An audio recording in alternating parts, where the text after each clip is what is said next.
Hi everybody, this is Anne. One of the most favorite videos on our channel is where we used fishnet stockings to decorate pottery. We demonstrated the mechanics of how it was done and displayed finished pieces of the technique. In this video, we thought we'd explore the technique even further and experiment with more ways to be creative with it. I'm starting with an inexpensive atomizer. Take health precautions when using these, as blowing underglaze into a closed airspace is not good to breathe. I'm working outside to avoid problems. I also purchased a pack of 4 patterned fishnets. It's important that they're manufactured with synthetic materials that do not easily absorb water. For those who are not familiar with the fishnet technique, I'll show you the basics. On a piece of bone-dry clay, I stretch the stocking over the top to make sure it's stretched snugly over the surface, at the same time adjusting and straightening the pattern. I poured the underglaze into the cup at least deep enough for the stem of the atomizer to reach. To avoid clogging the atomizer tip, I thinned down the underglaze a bit with water and stirred it well to make sure there was no lumps. The application is simply blowing the underglaze straight ahead onto the surface. I found that angling the atomizer can result in accidentally blowing underglaze under any loosely stretched areas. I went around the piece 3 times to make sure I had good coverage.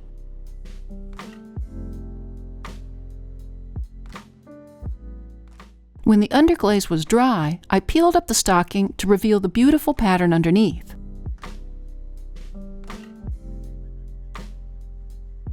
An easy way to vary this technique is to strategically control where you apply the underglaze. I'll show you what I mean. For this vase, I want this particular pattern, and I had already used the toe section, so I need to cut some of the leg of the stocking. I'm eyeballing it to the correct length, allowing for a knot at the top, then easily cutting it with scissors. The stockings are stretchy, so it's easy to knot the top if you need to. Again, I worked the stocking over the vase and adjusted it to straighten the pattern.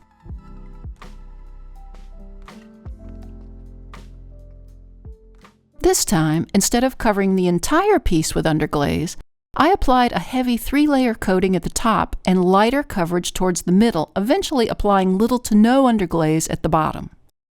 Now I'm using black underglaze for this, as I know that even light applications of the black will not fire out in the kiln. If you want to switch to a different color, experiment by spraying with it to see how it behaves once glazed and fired. Not all underglaze colors are the same. Of course, you could vary this technique to create a fade in the center of the piece, or just apply the underglaze at the center and fade to both ends. When the underglaze was dry, I pulled off the stocking to reveal a beautiful fade from top to bottom. For even more drama, I could brush 3 solid coats of the black right on the collar around the rim. Now here's a sample that I made earlier. I applied 3 layers of Amico C11 clear glaze over the top and fired it to cone 5 with an 8-minute hold. It has a beautiful antique feel to it and would accommodate any flowers you want to display. Let's try another technique by applying layers of underglaze. I'm going to be using Amico Baby Blue and Intense Yellow. With a fan brush, I'm layering 3 layers of the yellow to the top section of my piece. The fan brush will assure me that the base layer will be solid and will show through once I apply the second layer over top. It'll also save me from getting out of breath. Again, using the fan brush, I'm applying 3 layers of the blue to the bottom section, butted up against the yellow.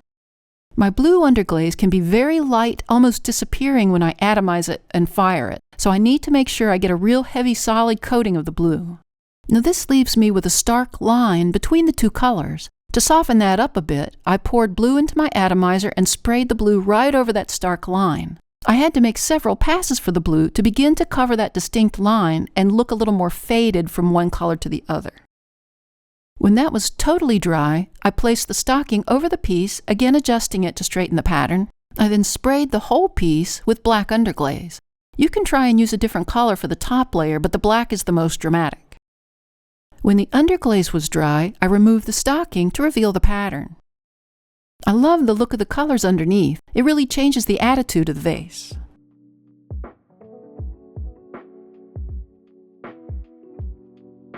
Let's try pairing various decorating techniques with the stockings and see how creative we can get.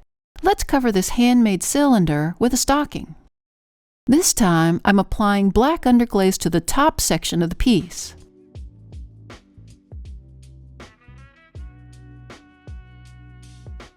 Here's the results.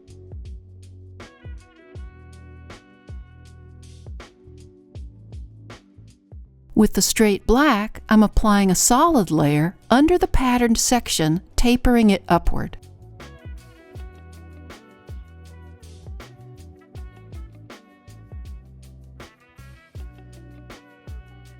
I'm brushing a black edge along the rim to give the pattern a termination point. I want a blank white section at the bottom, so I'm marking a pencil line to delineate that. Now I'm using porcelain with no grog, so I can sponge off underglaze easily without the surface looking overworked. If you're using a stoneware with grog, you can tape off your surface before atomizing it to avoid having to sponge it. I then marked a pencil line along the bottom edge. I used a small brush to paint that line with black underglaze. For the next layer, I'll draw illustrations, in this case a leaf extending from the bottom borderline up to the stocking pattern.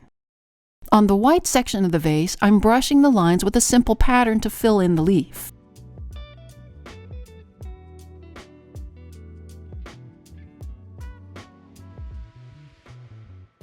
On the section that overlaps my base underglaze layer, I'm sgraffitoing the design with a small, medium-sized ball tool carver.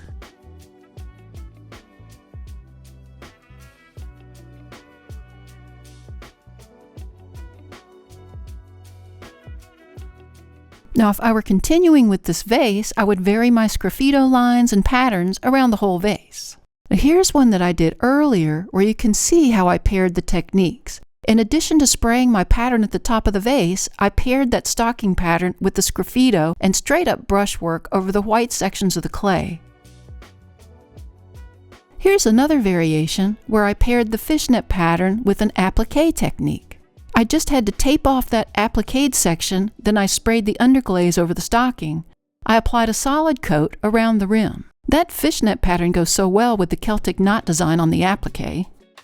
Let's experiment and see what glaze will do over the stocking. I know that the smoke celadon glaze will show up well on the clay and it doesn't run. The snow glaze creates a nice contrast to the dark gray smoke for a top coat. On a bisque-fired piece, I used a fan brush to apply 3 layers of the smoke to a section of the vase.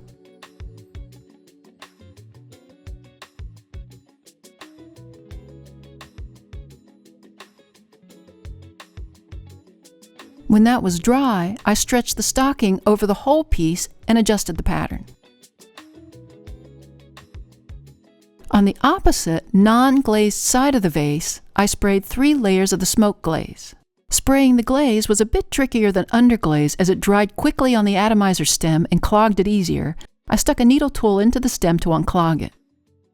I then sprayed the snow glaze over the section of the vase that had the smoke brushed on it. I worried about chipping the glaze off if I waited too long to pull the stocking off the vase, so I waited until it was almost dry, then I pulled the stocking away.